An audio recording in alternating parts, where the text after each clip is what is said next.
Hello bachcho, let's discuss this question. A cell becomes turgid when placed in A. isotonic solution, B. hypertonic solution, C. hypotonic solution या D. none of the above.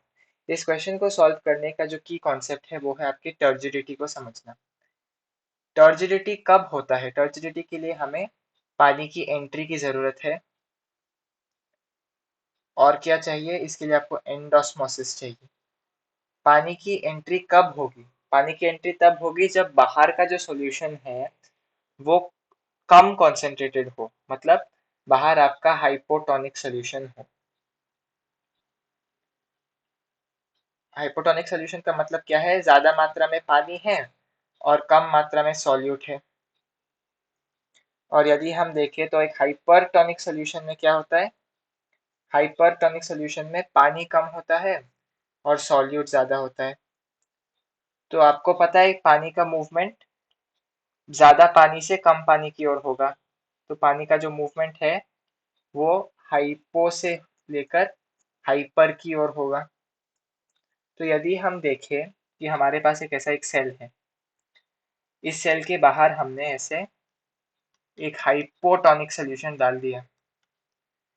Cell के बाहर हमने एक hypotonic solution डाल दिया और इसी कारण सेल के अंदर हाइपरटोनिक कंडीशन बन गया, क्योंकि सेल के अंदर जो कॉन्सेंट्रेशन है वो ज्यादा है। अभी यदि आप देखिए तो हाइपोटोनिक सॉल्यूशन में पानी ज्यादा है और हाइपरटोनिक में पानी कम है। तो ये डिसबैलेंस की वजह से क्या हुआ? बाहर से पानी अंदर आने लगा।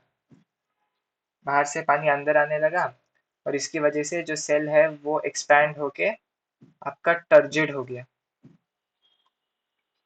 सेल एक्सपैंड होके टर्जिड हो गया।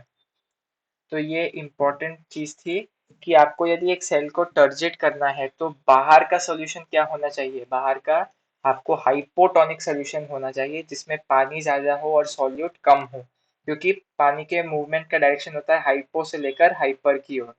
तो चलिए हम ऑप्शंस देखते हैं। ए आइसोटोनिक सॉल्यूशन गलत, बी हाइपरटोनिक सॉल्यूशन गलत, सी हाइपोटोनिक सॉल्यूशन ये ठीक है, D none of the above भी गलत। So the correct option to this question is option C, hypotonic solution. Hope you have understood it well. All the best.